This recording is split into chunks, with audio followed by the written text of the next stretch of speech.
A fire tearing across Utah has just doubled in size overnight, and the men and women whose entire job is to stop it have been reduced, in the most honest possible terms, to getting out of its way. That is not a failure of courage, or of effort, or of skill. The people fighting this fire are among the toughest and most capable in the world, and they are throwing everything they have at it. The problem is that the fire has crossed into a kind of behavior that no crew, no engine, no aircraft, no amount of human effort on Earth can actually fight. And when a fire crosses that line, the truth that no one likes to say out loud becomes unavoidable. You do not put it out. You run from it, and you try to get everyone else out of its path. And you wait for the only thing that can truly stop it, which is a change in the weather. Most people picture wildfire as something firefighters contain. A line is dug, water and retardant are dropped, crews hold the edge, and the fire is brought under control. That picture is real, and it is true for the majority of fires, the ones caught early and small. But it collapses completely in the face of a fire like this one. A fire that can add tens of thousands of acres in a single night, that throws burning embers a mile ahead of itself, that generates its own wind and its own weather, that moves faster than a person can run and in places faster than a person can drive. Against that, a fire line dug by hand is a scratch in the dirt, and a tanker drop is a cup of water on a bonfire. The crews are not keeping up because keeping up is not physically possible. They have been outmaneuvered by physics. So this is the story of what is actually happening when a fire doubles overnight and the crews cannot hold it. Why fires now behave this way, when they did not used to. Why Utah in particular has become a tinderbox primed to explode. Why there are not enough firefighters in the country to stop it. And what happens to the towns, the people, the air, and the land when a fire crosses the line from something we fight into something we can only flee. Because the fire doubling in size overnight is not the disaster. It is the symptom. The disaster is that we have built a world of fuel and heat and homes exactly where the fire wants to run, and then acted shocked when it runs. Let me take you into the night a fire doubles, because it is one of the most frightening things in nature, and almost no one outside the fire world has ever seen it described. It is evening at a fire that all day the crews have been managing. It is big, but it has been behaving, backing slowly down a slope, creeping through the brush, giving the firefighters a chance to build line around its edges.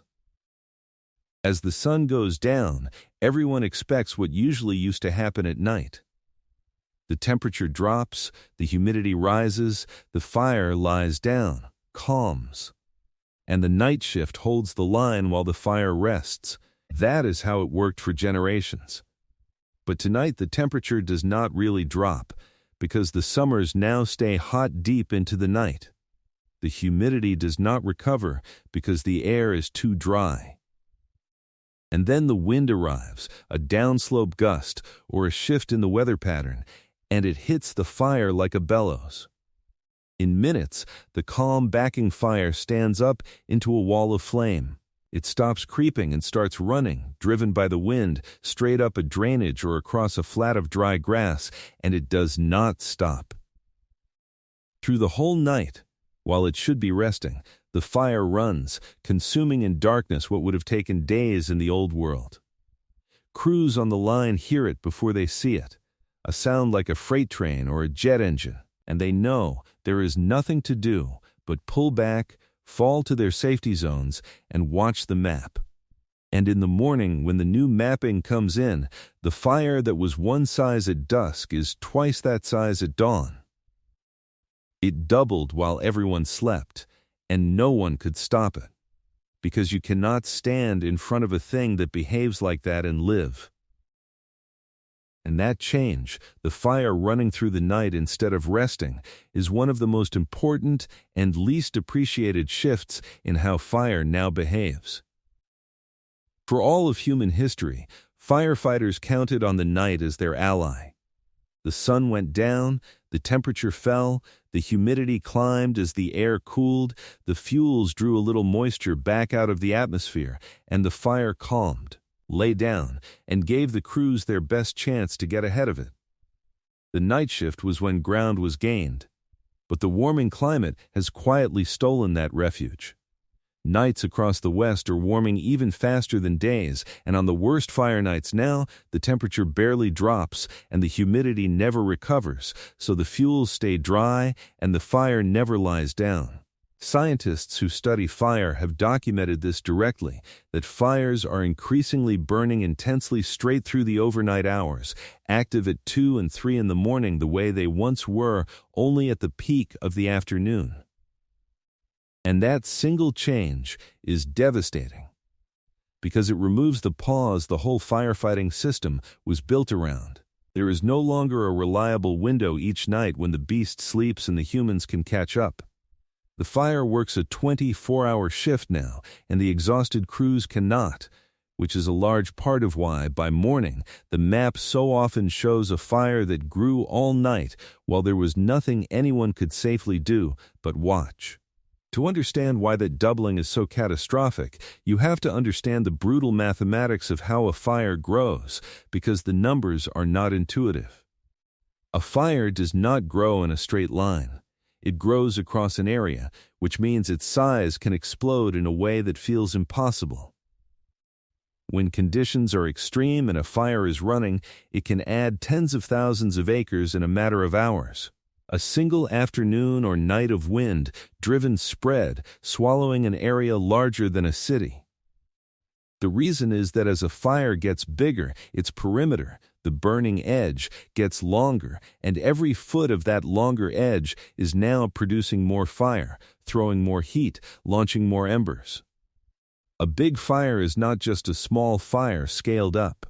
It is a fire with a vastly longer front, generating vastly more energy, capable of advancing on many places at once. So a fire that took a week to reach its first 10,000 acres can reach its next 10,000 in a day, and the one after that in an afternoon, because the machine gets more powerful as it grows. Doubling overnight is not a fluke or an exaggeration. It is what a large fire under extreme conditions is fully capable of doing, and it is exactly why the early hours matter so much, and why, once a fire gets big and the weather turns against it, the crews are chasing something that is accelerating away from them.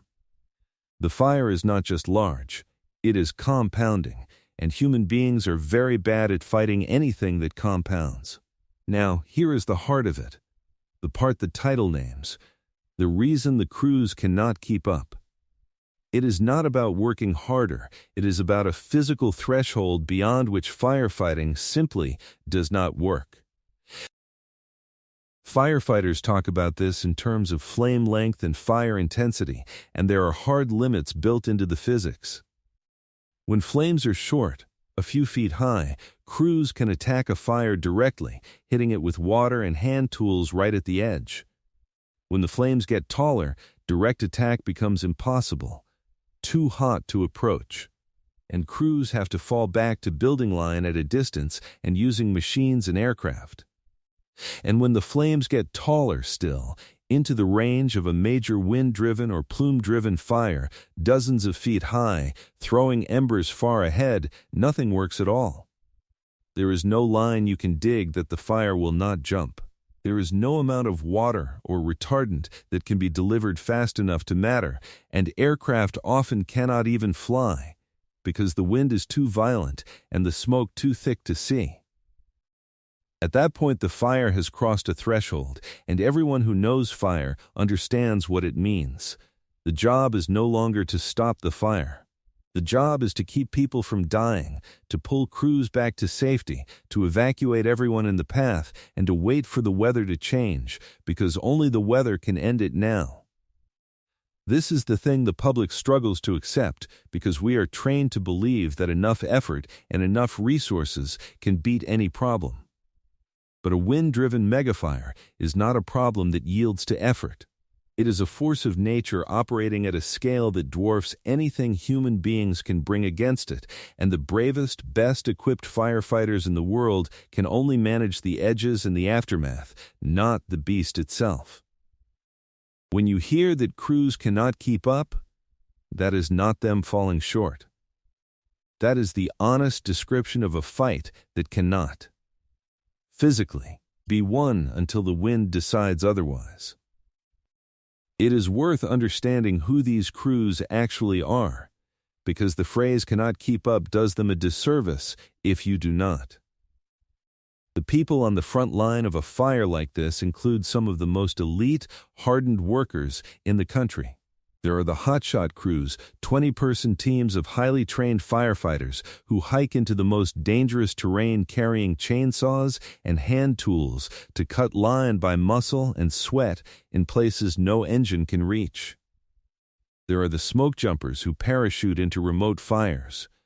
There are the engine crews, the bulldozer operators, the pilots flying tankers and helicopters through smoke and turbulence that would terrify most people. Above them sits an incident command system, an entire mobile organization that springs up around a major fire, with strategists reading the weather and the terrain, planning where to make a stand and where to give ground. These are not people who give up easily or who lack for effort or nerve. And that is exactly why it matters when they say a fire cannot be stopped. When the strategists look at a fire that is doubling overnight, making its own weather, and throwing embers a mile ahead, their decision to pull crews off the line and focus on evacuation is not surrender. It is the hardest and most professional call there is, the recognition that putting firefighters in front of that fire would only add their bodies to the toll without changing the outcome. The strategy shifts from stopping the fire to saving lives, from offense to a desperate defense, choosing which communities can be protected and which must simply be emptied. When the best in the world reach that point, it is not because they failed. It is because they are good enough to know the difference between a fight and a slaughter, and honest enough to act on it. And here is the part that sounds like science fiction, but is completely real. A big enough fire does not just respond to the weather. It creates its own. When a fire gets large and hot enough, it starts generating its own wind and its own weather system, and this is where it becomes truly unstoppable. The intense heat sends an enormous column of superheated air and smoke rising rapidly into the sky, and as that column rises, it sucks air in from all around the base of the fire to replace it, creating powerful and flowing winds that feed the fire more oxygen and drive it harder. The fire, in effect, breathes, pulling in wind from every direction and using it to intensify itself. In the most extreme cases, that towering column of smoke and moisture rises so high that it forms its own thunderstorm at the top, a phenomenon called a fire-generated thunderstorm, or pyrocumulonimbus, a cloud born from the fire itself. And these fire thunderstorms are monsters because they can produce erratic, violent, unpredictable winds that blast down and outward in every direction, sending the fire racing in ways no forecaster can predict, and they can even produce lightning that starts brand new fires miles away. The fire can also spin up fire whirls, tornadoes of flame, columns of spinning fire hundreds of feet tall that tear across the landscape. When a fire reaches this state, plume-dominated, making its own weather, it has become something close to a self-sustaining storm of fire, and the idea of a crew with hoses and shovels stopping it becomes almost absurd. You are no longer looking at a fire. You are looking at a weather system that happens to be made of flame, and you do not fight weather. You shelter from it. And then there is spotting, which is the specific mechanism that makes containment lines nearly worthless in a fire like this. A running crown fire, one moving through the tops of trees or across heavy brush, throws burning embers up into its own violent winds. And those embers, some of them large chunks of burning material, get carried far ahead of the main fire front. Under extreme conditions, embers can be lofted a mile or more ahead of the fire, raining down into unburned fuel and starting new fires called spot fires, well in advance of the main blaze. Think about what that does to the entire strategy of firefighting. The whole idea of containment is to build a line, a strip of cleared ground or a natural barrier that the fire cannot cross, and to hold that line. But when a fire is throwing embers a mile ahead of itself, it simply leaps over every line you build.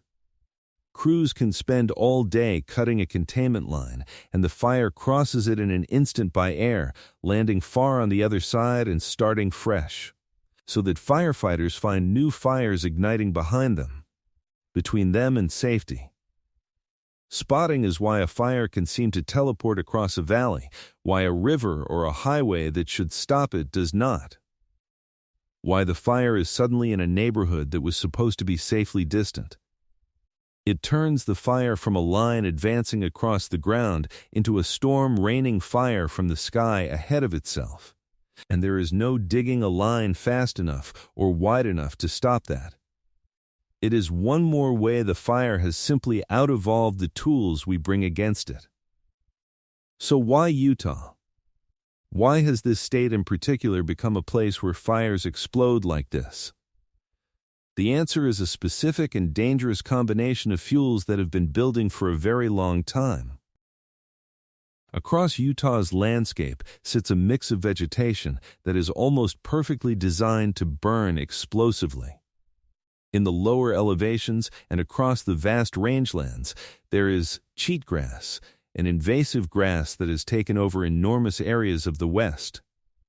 Cheatgrass is a nightmare for fire, because it grows fast in the spring, then dries out and cures early in the summer, turning entire landscapes into a continuous carpet of fine, flashy fuel that ignites easily and spreads fire with terrifying speed across the open country, carrying flames between areas that once would not have burned. Where the old desert had bare ground between the shrubs that slowed a fire down, cheatgrass fills those gaps with tinder, connecting the whole landscape into one flammable sheet. Then there is the pine and juniper woodland that covers huge areas of Utah's mid-elevations, dense, resinous, and increasingly stressed by drought, ready to carry fire through its oily foliage. Higher up are the mountain forests, and there, decades of stress and warming have let bark beetles kill vast stands of trees, leaving hillsides of dead, dry, standing timber. Fuel that is already dead and cured, waiting, and underneath all of it lies a century of a well-meaning mistake. The policy of putting out every fire as fast as possible, which canceled the small, frequent fires that used to clear the fuel and instead let it pile up, decade after decade, into an enormous accumulated load. So Utah is not just dry. It is layered with fuel from the desert floor to the mountaintops, cheatgrass below, stressed woodland in the middle, beetle-killed forest above, and a century of stored-up growth throughout. A staircase of fire that lets a blaze climb from the grass to the trees and run across the whole state. And that fuel is now drier than it has been in a very long time, because Utah is caught in a grip of heat and drought that has primed the entire state to burn. The American West, and Utah with it, has been running hotter and drier for years through a prolonged drought made worse by a warming climate. Record heat bakes the moisture out of the soil, the plants, and the dead wood, curing the landscape like firewood in a kiln, so that by the time fire season arrives, everything is parched and ready. The mountain snowpack that feeds the state's water and keeps the high country moist into summer has been thinning and melting earlier, leaving the forests dry sooner and for longer. Even the Great Salt Lake, shrinking as its water is drawn away, is a symptom of the same drying that is turning the whole region into a tinderbox, and a smaller lake and drier basin mean an even more arid landscape. The humidity drops to single digits on the worst days. The fuels dry to the point where the smallest spark can start a running fire. And the fire season, which used to be a matter of a few months, now stretches across much of the year. All it takes then is an ignition, a lightning strike, a spark from a vehicle or a power line or a piece of equipment, and a dry wind, and the primed landscape does the rest. The state has been turned into a field of tinder, and every summer it waits for the match. And on a landscape primed like that, the distance between a single spark and an unstoppable inferno can be a matter of hours, which is why the beginning of a fire matters more than almost anything else. Most of these catastrophic fires start small and ordinary. A lightning strike on a dry ridge, a spark thrown from a vehicle's exhaust, or a dragging trailer chain along a highway, a power line slapped together in the wind, throwing sparks into the grass beneath it, a piece of equipment, a mower or a saw, striking a rock. Any of these, on a mild day in moist country, would fizzle into nothing. But on a hot, dry, windy day in a primed Utah landscape, that same tiny ignition lands in cured cheatgrass and takes off. And within minutes, it is a running grass fire. And within an hour, it has climbed into the brush and the trees, and by the end of the afternoon, it can already be too large and too intense for the first crews to catch. There is a narrow window, in the first minutes and hours, when a fire can still be stopped. And once that window closes, it may not open again for days or weeks, until the weather finally changes. This is why fire agencies pour so much effort into initial attack, into hitting new fires fast and hard while they are still small, because they know that the difference between a quarter-acre spot and a 100,000-acre monster can come down to how fast someone got there. But when the whole landscape is primed and dozens of fires are starting at once and the resources are stretched thin, some fires inevitably slip through that window, and once they do, no amount of force applied later can put back what those first uncaught hours unleashed. Now, on top of all of this, there is a resource crisis that makes the crews unable to keep up in a second. Entirely different way. One that has nothing to do with the physics of the flames. Even where firefighting could theoretically make a difference, there are simply not enough firefighters, engines, and aircraft to go around, and the reason is that Utah's fire is not happening in isolation. During the height of the season, the entire American West can be on fire at once, dozens of large fires burning simultaneously across many states. All of them drawing on the same national pool of firefighting resources, the same crews, the same air tankers, the same helicopters. When everything is burning at the same time, that pool runs dry. There are not enough elite crews to staff every fire, not enough aircraft to fly every mission, not enough engines to protect every threatened town, and the resources get rationed, sent to the highest priority fires, while others are left with a fraction of what they need. On top of that, the firefighting workforce itself has been stretched thin for years, with chronic shortages of personnel, pay that has driven experienced people out of the profession, and crews worked to exhaustion across fire seasons that never seem to end, deployed for weeks on end with little rest. So even a fire that might have been catchable can outrun the thin, tired, overstretched response that is all the system can muster when it is fighting on a dozen fronts at once. When you hear that crews cannot keep up, part of that is the fire being unstoppable, and part of it is that there were never enough of them to begin with, spread across a West that is burning everywhere at the same time. And all of this would matter far less if people did not insist on living directly in the path of it, but they do, in growing numbers, in what is called the wildland-urban interface.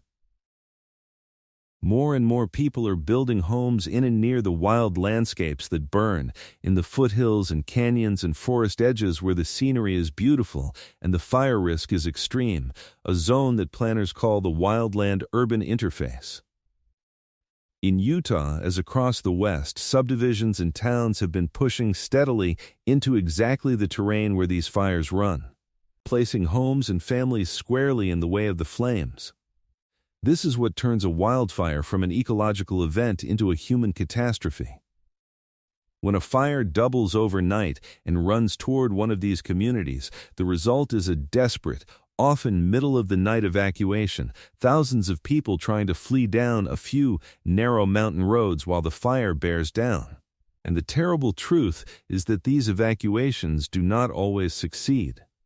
People die in wildfires most often, not in the wilderness, but in the interface, caught in their homes or their cars as the fire overtakes a community faster than anyone believed possible, the roads jammed, the escape routes cut off by flames or by spot fires igniting ahead. Firefighters, when the fire is unstoppable, spend those nights not attacking the blaze but going door to door in the dark, trying to wake people and get them out ahead of a wall of fire that is moving faster than the warnings can travel.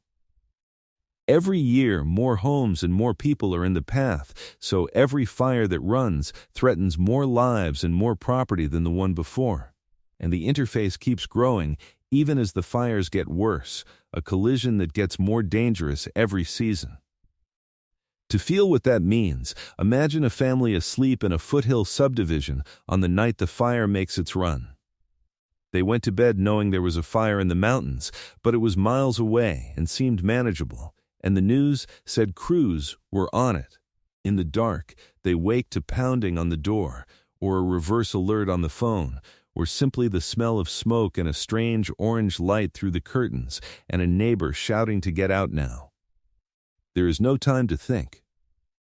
They grab the kids, the dog, whatever is closest, and pile into the car, and when they back out of the driveway, they see it, a glow on the ridge that was not there when they went to bed, already closer than seems possible. And then they join the line of cars, everyone in the neighborhood trying to leave down the same two-lane road at the same time, brake lights stretching ahead into the smoke, moving at a crawl while the fire throws embers into the yards around them. That is the moment when the abstract truth that crews cannot keep up becomes a personal, physical terror. A family in a slow line of traffic with a wall of fire coming down the mountain, praying the road ahead does not get cut off. Most of the time, they make it. Sometimes, when a spot fire ignites across the escape route or the traffic locks up, they do not. This is the human face of a fire that doubles overnight, not a statistic on a map, but a parent gripping the wheel in the dark, and it is playing out somewhere in the fire-prone West on more nights every single year. And when the fire finally passes, the disaster does not end, because a burned landscape becomes a second catastrophe waiting for the rains. After the flames move through, they leave behind a scorched, barren landscape, stripped of the vegetation that held the soil in place and soaked up the rain. And in the mountains above Utah's towns and cities, that is a recipe for a second disaster. When the rains return to a fresh burned scar, the water does not soak into the hardened, denuded ground. It runs straight off, picking up the loose soil and ash and dead debris, and comes roaring down the canyons as mudslides and debris flows, walls of black slurry and rock that can bury roads, destroy homes, and kill people who survived the fire itself. That runoff pours ash and sediment into the reservoirs that supplied drinking water to the cities below, fouling the water supply of communities that may be miles from where the fire burned. The burned watershed can bleed like this for years, every heavy rain bringing a new pulse of destruction long after the flames are out. So the fire that doubled overnight and could not be stopped does not simply end when it is finally contained or when the weather changes. It leaves a wound in the land that keeps causing disasters, flooding, mudslides, poisoned water, long after the smoke has cleared, a slow aftermath that follows the fast catastrophe. And there is the smoke, which reaches far beyond the fire itself, into the lungs of everyone downwind. A fire this size does not just burn the land. It lifts an ocean of smoke into the sky, and that smoke travels, often straight into the population centers of the state. Utah's largest cities sit along the Wasatch Front, and the same mountains that hold them can trap smoke in the valleys, so that when a major fire is burning, millions of people breathe air thick with fine particle pollution, the microscopic soot that lodges deep in the lungs and is linked to asthma, heart attacks, and early death. Schools close, flights are grounded, the sky turns an apocalyptic orange, and the outdoors becomes a health hazard for entire cities full of people who are nowhere near the flames. This is one of the cruelest reaches of a modern megafire, that its harm is not confined to the burn zone, but spreads across whole regions through the air, so that a fire tearing through the mountains can send 1 million city dwellers indoors, gasping, hundreds of miles from the nearest flame. The smoke season has quietly become a fixture of life in the fire-prone West, weeks each year when the air itself becomes something to hide from. And the toll is not only measured in houses and human lives, it falls on the land itself and everything living on it.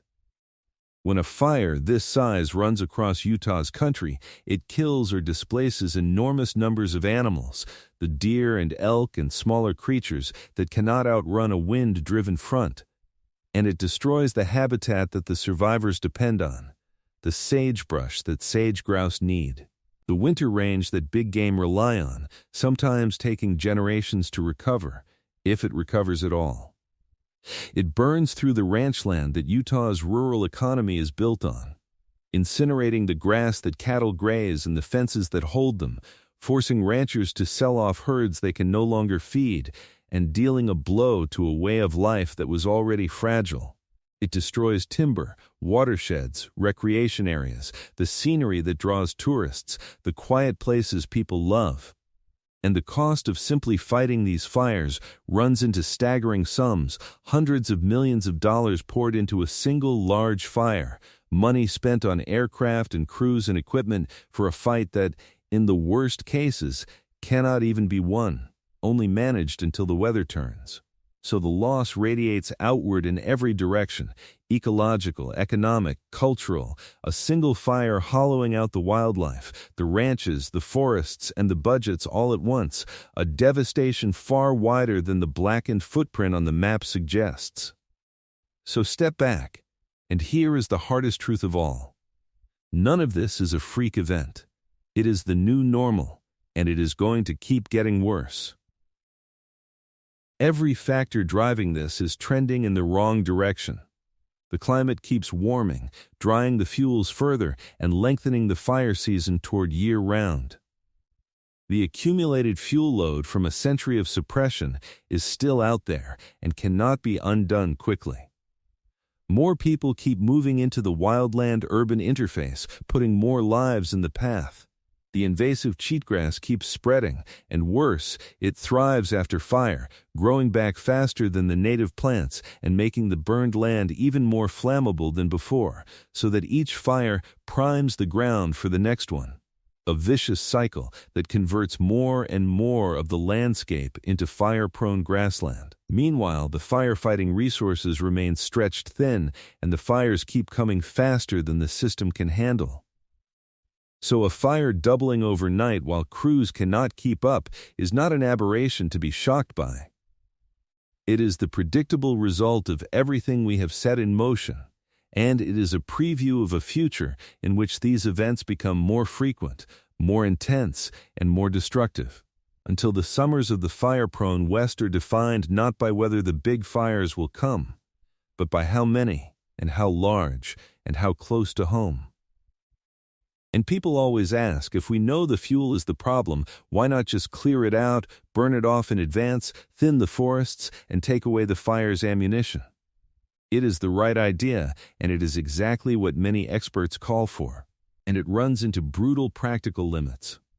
Deliberately setting controlled fires to clear the fuel, what is called prescribed burning, is slow, expensive, and constrained by the very same narrow windows of safe weather that keep shrinking as the climate warms. Because you can only burn safely on days that are neither too dry and windy when the fire could escape, nor too wet when it will not carry. Thinning forests mechanically, cutting and removing the excess growth, is enormously costly across the millions of acres that need it, and there is nowhere near enough money or workforce to treat more than a small fraction of the landscape. Cheatgrass, the invasive fuel carpeting the lowlands, is nearly impossible to eradicate once established across such vast areas.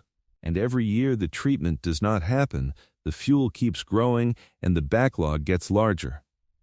So the tools exist, in principle, to make the landscape less explosive, but the scale of the problem so far outstrips the scale of the effort that they can only ever chip at the edges. We built the tinderbox over a century, across tens of millions of acres, and there is no fast or cheap way to unbuild it, which means that for the foreseeable future, the fuel will still be there, waiting, no matter how clearly everyone understands that it is the root of the danger.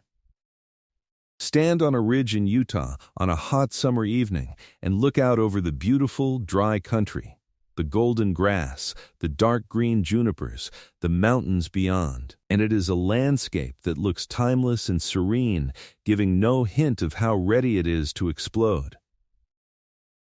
But the grass is cured to tinder, the forests are full of dead beetle-killed timber, a century of fuel is stacked in the hills, the heat and drought have baked the moisture out of everything, and all of it is waiting for a spark and a wind.